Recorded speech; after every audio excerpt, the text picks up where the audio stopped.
목사님 진짜 막 거의 황제급 저기 변호인단 거느리고 계시잖아요. 내가 로펌을 재벌급. 만들어줬다니까. 응? 로펌을 만들었다고요? 로펌 나를 내가 처음에 이제 이거 구속 기소되니까 자원에서 변호사 온 사람이 16명이요. 그 중에 한 명 또 석동현 변호사도 왔었어요. 네. 몰라. 석동현 변호사 그 네. 윤석열 대통령 친구? 그렇지, 제 친구. 내 재판한데 첫날 왔어.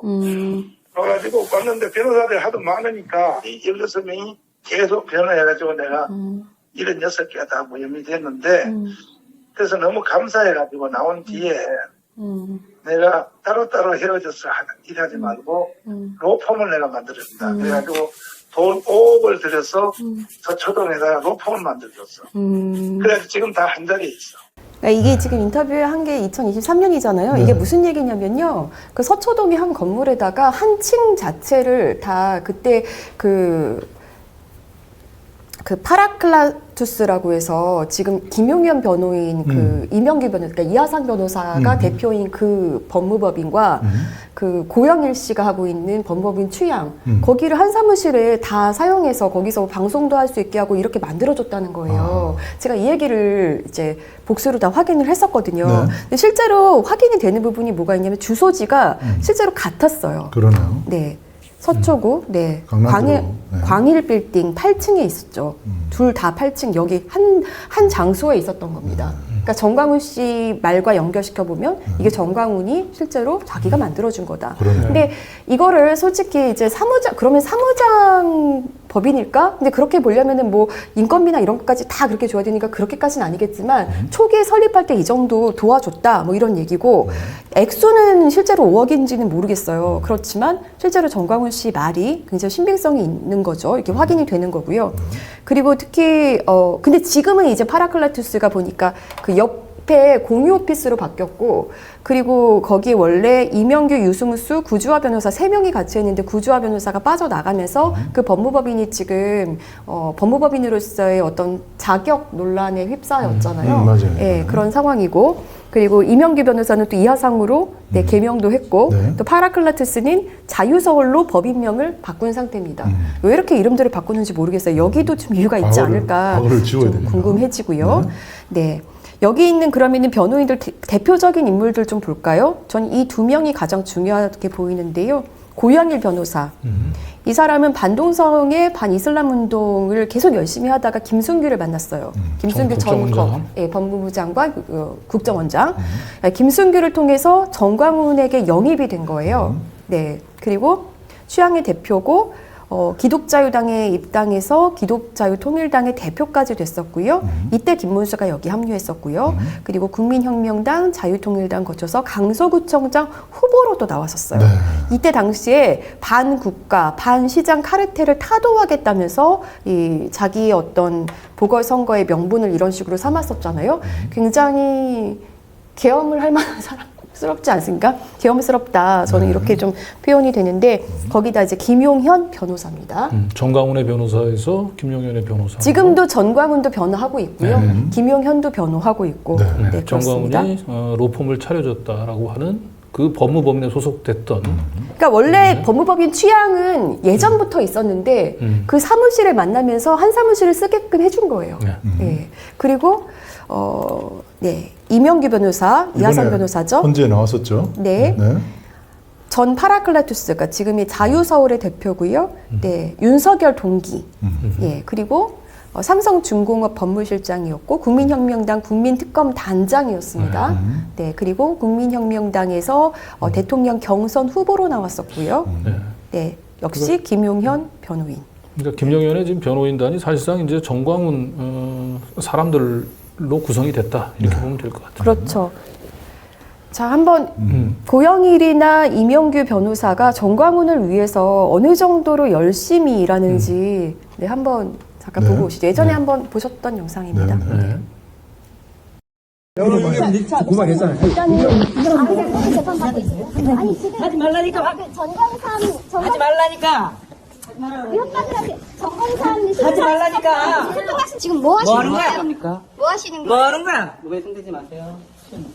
목사님, 뭐 하는 거야? 아줌마. 정광산 시민사회수석이랑 계속 소통한다고 하셨잖아요. 그냥 바로 직행 가겠습니다. 서울대 법대 나왔죠. 아니, 나는 강원전자밖에 못 나왔는데 어떻게 공부를 잘해서 서울대 법대를 갔었어. 성령님의 은혜죠, 뭐. 더 무서운 것은 놀랄 준비해봐요. 윤석열하고 사법고시 동기죠. 예, 그렇습니다. 검사님 하셨죠. 예. 검사를 하다가 하도 우수해서 아닙니다. 그건 아니에요. 삼성의 법률팀으로 스카웃됐죠. 이 스카웃은 아니고 그냥 가게 됐습니다. 삼성은요, 한국의 최고의 사람만 잡아가거든. 이렇게 위대하신 변호사님이 왜 돈도 안 받고 왜 나를 변론하라고 스스로 자원해서 왜 왔어요? 그때 내가 종로에 갇힐 때. 문재인 정권 5년 동안에 네. 유일하게 대한민국을 어. 구하시기 위해서 목숨 걸고 싸우신 분이 우리 정광훈 목사님이시지 않습니까? 이야. 근데 그때까지는 교회도 안 다녔는데 이제 지금까지 교회 다녔는데 머지않아 이제 우리 교회 장로님 되실 건데. 근데 우리 변호사님 마지막 결론은 뭐냐? 오늘 내 설교하는 거 들으셨죠? 이 예수에 대하여 이런 설교를 일생 동안 들어본 적 있어요? 저는 목사님은 처음 만났기 때문에 처음 만나기 때문에 엄청 큰 은혜를 받았습니다. 처음 만난 목사님한테 이렇게 위대한 설교를 들을 수 있어서 너무나 감사드립니다. 63번 슬라이드로 갈게요. 그리고 여기는 이제 파라클레투스, 이 방금 보신 이 이명규 변호사, 이하상 변호사죠. 이하상 변호사와 함께 있는 또 다른 김용현의 변호인. 이분 굉장히 좀 최근에 이슈가 많이 됐죠. 이해할 수 없는 발언 많이 하는 분이에요. 헌법재판관들을 또 완전히 매도를 했던. 네. 헌법재판관들이 이러면 더 윤석열한테 안 좋아요, 이게. 안 좋을 텐데. 그러니까 네. 이들은 이 탄핵을 기각시키려는데 목적이 있는 게 아니죠. 그러니까 결국 탄핵 심판 과정에서 정광훈의 세력을 확대하는데 선동하는데 이들은 목적을 가지고 있는 거예요. 그러니까 결국은 윤석열에게도 독이고 김용현에게도 굉장히 독이 되는 선택을 그렇죠. 한 거예요. 네. 네. 그리고 네. 또 석동현. 석동현 아까 정광훈 씨가 언급했던 석동현도 왔었다라고 했잖아요. 자기한테 네. 내가 부르지도 않았는데 왔다. 석동현은 잘 아시다시피 윤석열의 40년지기. 네. 그리고 전광훈의 변호인이라고 였다고 정광훈 씨가 스스로 얘기했죠. 그리고 민주평통 사무처장 하다가 역시 전광훈 씨 당에서 비례대표로 나왔었죠. 석동현 씨는 그럼 결국 윤석열, 정광훈, 그다음에 뭐 다 이 관련된 사람이네요. 네. 맞습니다. 네, 이제 이런 사람들한테 사실상 머리를 조아리고 있는 거죠. 국민의 힘이 지금. 네. 자, 그런데 여기서 지난번에도 한번 보여드렸던 건데, 이분들이 그 정광훈 씨를 옹호하기 위해서 그 갈라진 분들을 공격하는데 특임 전도사들이 쓰임을 받았잖아요. 그 소속마다 파라클라투스가 들어가 있었거든요. 여기서 보시면 파라클라투스가 들어가 있는데 피고 1 내지 4까지 딱 보니까 전광훈 사랑제일교회 조우행이라고 정광훈 씨 교회에 굉장히 목소리 걸걸한 목사 있거든요. 조나단 목사라고. 그 사람 그리고 주옥순까지를 유명한, 네. 파라클레투스가 맡았고 나머지는 다른 변호사들이 또 맡았어요. 네. 그러니까 글쎄요. 정말 그 특임 전도사보다는 이제 정말 찐 자기의 어떤 주군을 지키는 데 이제 목적이 있었던 것으로 보이고 네, 정광훈의 김현장이 파라클레투스네요, 보니까. 아, 그렇죠. 그리고 다음 것도 보시면 이게 지금 여기도 마찬가지로 사랑제일교회 전광훈 이렇게 쭉쭉쭉 있잖아요. 네. 이영석 자, 이영석부터 4, 5, 6이 다 정광훈의 특임 전도사들이었는데 여기도 이제 법무법인 파라클라투스였고 윤영보도 있네요. 네. 오른쪽에 있는 거는 이제 본인들이 답변서를 아마 냈던 것 중에 일부인데 여기도 보면 그러니까 법무법인 파라클레투스라고 돼 있죠. 그러니까 파라클레투스가 계속 이런 역할들을 했었고 서부지법에서 폭동이 일어나자 되게 많은 변호사들이 어쨌든 거기 뭐 자기들 그 청년들을 지키겠다면서 막 무료 변론하겠다고 나섰잖아요. 네. 근데 제가 기억하기로는 거의 초기에 같이 나섰던 그 변호인들 중에 하나가 진격의 변호사들이었는데 여기가 이제 대국본에서 홍보를 했고 이 진격의 변호사들이 바로 그 전광훈의 변호사들입니다. 아. 네. 자, 그리고 이거를 홍보해준 매체가 또 어디냐? 네. NGO 프레스. 자유연대가 법인이에요. 네. 네. 아, 이희범 법인이. 씨가 네. 발행인이고요. 네. 네. 이희범 씨는 예전에 그 신자유연대였던 김상진 씨하고도 김상진 같이, 씨가 여기 자유연대에 있다가 갈라져서 신자유연대로 간 거죠. 네. 네. 애국시민연합이라고 하는 거를 할 때 이희범 씨하고 같이 손잡고 있었어요. 네. 맞습니다. 자, 그런데 중요한 거는 사실 이 변호사들이 정광훈을 어떤 식으로 지켰냐라는 것도 되게 중요한 부분인데요. 정광훈 씨가 공직선거법 위반으로 2000년 3월 23일 날 구속 기소가 됐었어요. 그러다가 뭐 얼마 안 지나서 보석으로 석방이 됐고 그랬는데 이 보석으로 석방될 때는 나 바로 죽을 것 같아, 아파, 막 이런 데에서 막 엑스레이 보여주고 난리를 쳤거든요. 그게 나오자마자 어쩜 그렇게 건강합니까? 전국을 다 돌아다니는 거예요. 그러다가 그 코로나 시기에 그런 식으로 해가지고 재수감이 됐어요. 그런데 기가 막히게도 계속 무죄 받았죠. 네, 그러니까 이제 자기 변호인들이 또 얼마나 예뻤겠어요. 네. 그런데 이때 당시에 네, 어떤 얘기가 있었냐면 그 정광훈 씨 그 측근 변호사가 검사가 먼저 구속적 부심을 신청하라고 권유했다. 이런 얘기를 막 유튜브에서 하고 그랬거든요. 네. 그래서 이거는 사실 안 되는 거잖아요. 변호인도 아니고 네. 검사가 먼저 어떻게 그러면서 네. 정광훈 씨 어떤 구속적 부심으로 풀려나는 게 기정사실화된 것처럼 막 그렇게 떠들었는데 실제로 정광훈 씨가 되게 빨리 나왔었단 말이에요. 그래서 이때 당시에 근데 2023년에 저랑 얘기할 때 정광훈 씨가 이 부분에 대해서 어떻게 얘기하는지 한번 들어보시죠. 네. 목사님 옆에 있는 변호사들은 얼마 줘요? 단계별로 다 달라. 구지화 변호사한테는 1,000만 원씩 줘. 한 달에? 한 달에 1,000만 원씩 주고, 그 다음에 나머지는 성과금 있잖아, 성과금. 1,000만 원 주고, 재판 실적에 따라서 성과금은 더 주고. 아이, 나 별 얘기 다 하네. 아이고. 그렇구나. 구주화 변호사한테 제일 많이 주는 거예요? 누가? 구주화 변호사가 제일 많이 받는 거예요? 아니야, 제일 적게 받아. 다른 사람들은 훨씬 많이 줘요? 아니, 영업 비밀을 자꾸 억대로 받는 사람도 있어요, 그러면? 한 달에? 한 달에 억대 준 사람 없고, 음. 큰 사건이 있었을 때 내가 1억 준 사람은 몇 사람. 그때 진짜 검사들이랑 막 얘기가 오고 간 게 맞아요? 이상희 변호사가 그때 막 방송에서 얘기하는 거 보니까 그때 목사님 그 보석으로 이제 나오게 하려고 할 때 검사들이랑 얘기가 다 됐다는 식으로. 아니, 그거는 그 변호사들은요, 검사들하고 항상 만나게 돼 있어요.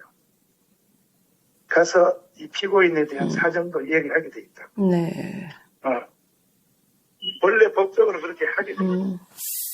근데 변호사가 원래 검사들과 항상 그렇게 일상적으로 면담을 하게 돼 있습니까? 뭐 그 조사를 받을 때는 입회하는 정도고 네. 보통 검사한테 뭐 전화를 할 때는 전화로 의견서를 얘기하거나 그쵸. 아니면 보통 서면으로 서면. 의견서를 제출하죠. 맞습니다. 그 예전 거를 한번 살펴보니까 그렇게 못하게끔, 왜냐면은 검사가 변호사들이랑 만나게 되면은 사실 정관 변호사들 같은 경우 수시로 만나서 그렇죠. 대놓고 이거는 뭘 그렇게 할 수 있는 거잖아요, 뭔가 뒤로. 근데 이거 보십시오. 2019년도에 변호사가 그 사건 담당 검사 면담 가능하게 된다. 그럼 그전에는 면담이 안 됐다는 거죠. 네, 정관예우 합법화 법안으로 보입니다. 이게 윤석열 검찰의 개혁안이었다는 겁니다. 네. 계약 아니죠. 계약이죠. 네. 또 그 유전 무죄, 무전 유죄. 그래서 뭐 이 내용을 뭐 어쨌든 그 뒤에서 몰래 만나는 거를 방지하기 위해서 이렇게 하는 거다라는 명분을 내세웠던 것 같고, 킥스에 들어가서 다 보게 해준다라는 건 것 같은데, 사실상 만나고 이런 게 있으니까 만나놓고 안 적을 수도 있는 거고, 킥스에 적어봤자 그 내용을 적겠습니까? 킥스는 형사 사법 포털이라고 자신의 형사 사건 진행 사항을 볼 수 있는 통합적인 웹사이트를 말합니다. 킥스에 면담 내용까지 적진 않잖아요. 네. 네. 참. 자, 이런 그런데 일들이 현재 있었어요. 진행 중인 정광훈 재판 변호인들을 네, 이것도 한번 보시죠. 네. 그러니까 이제 어떻게 보면 정광훈은 그 윤석열로부터의 수혜를 계속 받고 있었구나, 이런 걸 한 번 더 느낄 수가 있었고요. 지금도 정광훈 씨가 공직선거법 위반으로 재판을 받고 있거든요. 지난번에 제가 찾아갔을 때 그 재판도 공직선거법 위반 재판이었는데 이게 보니까 몇 가지가 좀 통합이 됐어요. 근데 지금 오른쪽 거를 좀 보시면 어떤 그 정광훈의 법무법 그 변호사가 누군지를 한번 보실까요? 역시나 파라클레투스, 네, 이하상, 아까 정광훈 씨에게 계속 폴더 인사하던, 네, 그리고 유승수. 또 한 명의 김용현 변호사죠. 그리고 법무법인 취향 가을 햇살. 네, 역시나 고영일이 대표거든요. 취향의 대표가 있고요. 동진에 또 누가 있나요? 김진경이 있습니다. 이 사람은 정진경이 있습니다. 이 사람은 동진에서 석동현과 같이 있는 사람. 그런데 중요한 건 또 뭐냐면 그 특임전도사 이형석 씨의 변호인이 또 석동현, 정진경, 유승수라는 겁니다. 네. 한 몸이네요, 한 몸이네요. 그냥 한 몸이죠. 근데 여기서 이제 번뜩 드는 생각이 원래 김용현이 그 처음에 그 법무법인 대류가주에 있는 변호사를 선임을 했었다가 하루인가 이틀 만에 사임을 했어요. 그렇죠. 그리고 난 뒤에 이제 이 정광훈의 김현장, 이 파라클레투스 소속 변호사들이 다 변호를 맡은 겁니다. 네. 근데 이런 것은 사실상 김용현이 계엄 과정에서 정광훈 사단하고 사전에 뭔가 그 모의가 있지 않고서는 사실은 이런 갑작스러운 변호인 교체, 선임 이루어지기가 쉽지 않을 것 같아요. 그리고 지금 서부지법 폭동 사태에 있어서도 정광훈 씨 변호인들이 이렇게 맡아서 할 거는 뭔 거 같으십니까? 이형석 씨 같은 사람한테도 너 정광훈은 불면 안 돼인 거죠. 그렇게 회유할 가능성이 높고 예전부터도 정광훈 씨 교회에서 그 변호인들은 뭔가 공동 그 정범으로 몰릴 경우에 훨씬 더 뭐 형이 높아진다 막 이런 식의 어떤 그 학습도 막 시키고 그런 걸 제가 유튜브에서도 볼 수 있었거든요. 그러니까 정광훈 씨를 불지 못하게 어떤 그런 역할을 할 것이다 이렇게 좀 추측이 되고 그런 쪽으로 갈 거라고 예상이 되죠.